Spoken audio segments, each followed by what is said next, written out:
I ask not only on behalf of these, but also on behalf of those who will believe in me through their word, that they may all be one. As you, Father, are in me and I am in you, may they also be in us, so that the world may believe that you have sent me. The glory that you have given me, I have given to them, so that they may be one as we are one. I and them, and you and me, that they may become completely one, so that the world may know that you have sent me and have loved them, even as you have loved me. Father, I desire that those also whom you have given me may be with me where I am, to see my glory, which you have given me because you have loved me before the foundation of the world. Righteous Father, the world does not know you, but I know you, and these know that you have sent me. I made your name known to them, and I will make it known, so that the love with which you have loved me may be in them, and I in them. The gospel of the Lord. Thanks be to God.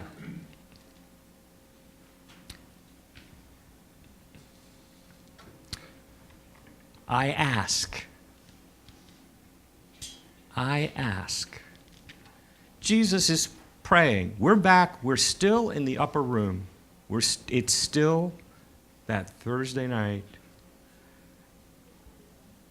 And Jesus has been praying. Every year on the seventh Sunday of Easter, we get part of this prayer. And this year we hear the big ending. Jesus begins this prayer praying for himself,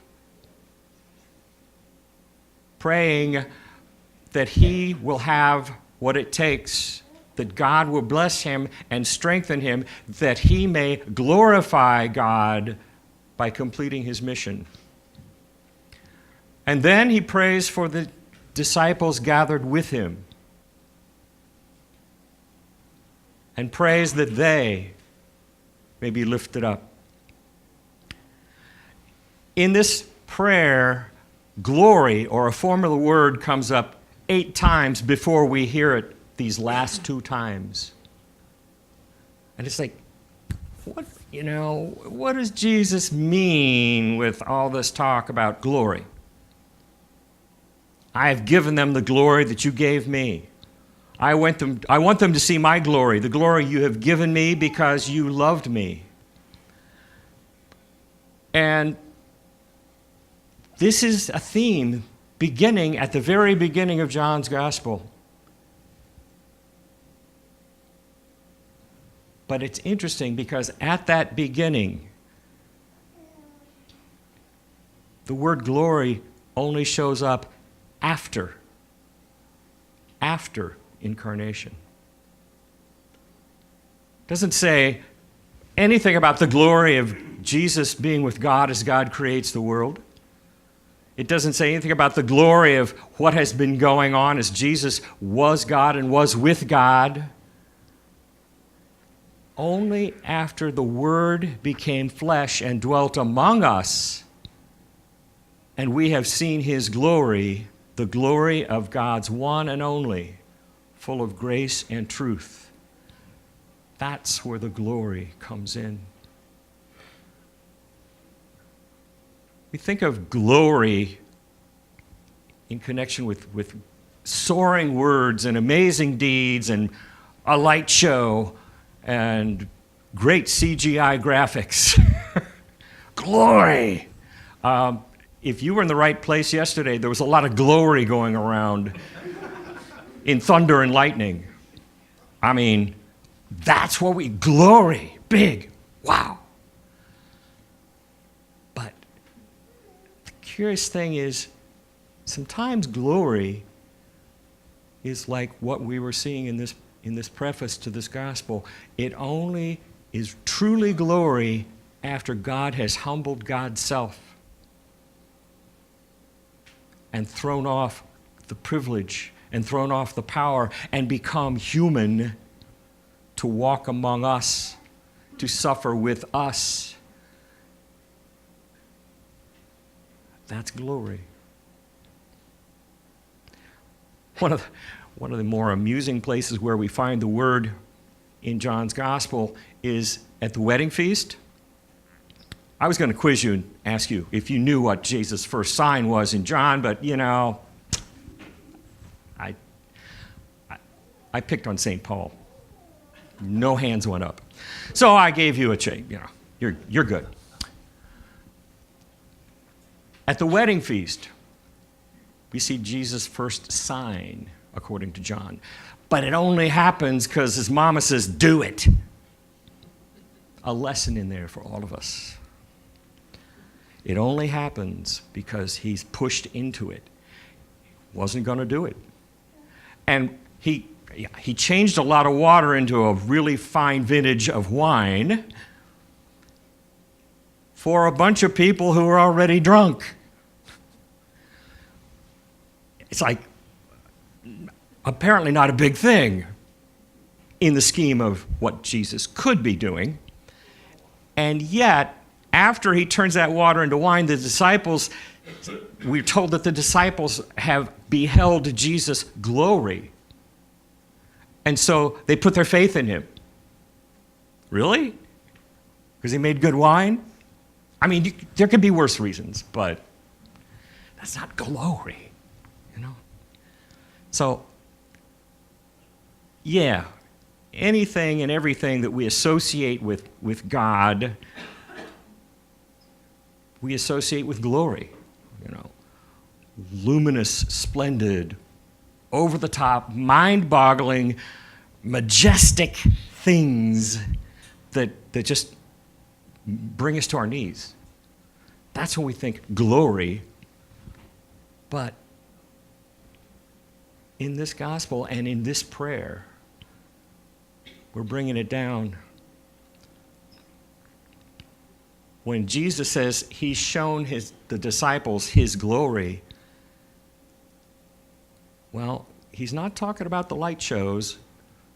He's talking about his ministry when he gave hope to the poor, when he forgave the sins of the downtrodden, the marginalized people that he encountered, when he reached out to enemies in love, when he displayed grace to those who may not have deserved grace. That's the glory that he has shown them. In fact, that very evening, before this prayer, glory broke out again when he wrapped his cloak around his waist and washed their feet.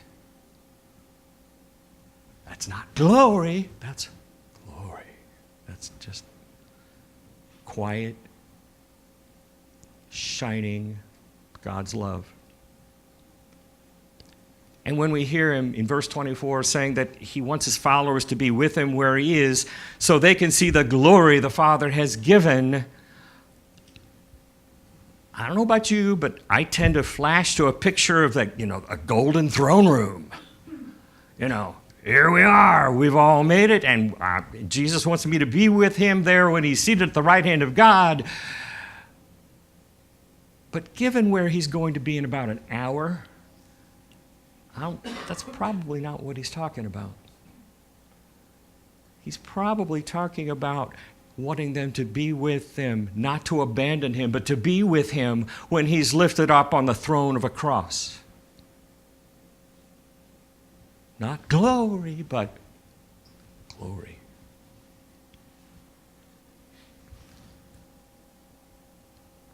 From this, we could infer that our worship together, when we have a really great song and things are going really well and Lance is going crazy, I had to throw that in. That's pretty glorious, right? But the glory of God in us is when we go out from here, fed with that glory, and we do those humble little silly things like lifting up someone who is down in spirit, literally helping the poor, reaching out to those in need, humble, gracious, living as if Jesus is living in and through us. What Jesus is asking for in this prayer, that we might be one, not just with one another, but one with God. One with God the Father and God the Son and God the Spirit. One entity, so that we can go out in glorious little ways and shine the love of God, the glory of God into this world. He says, righteous Father, the world does not know you, but I know you, and these know that you have sent me. I made your name known to them, and I will make it known, so that the love with which you have loved me may be in them. That's us. And I in them. That's us. That they may make your love known to the world. Sometimes it's glorious, and sometimes it's on our knees helping out glorious. Either way, it's the love of God for us and for all of God's creation. Hopefully lit up and flowing through our actions. Amen.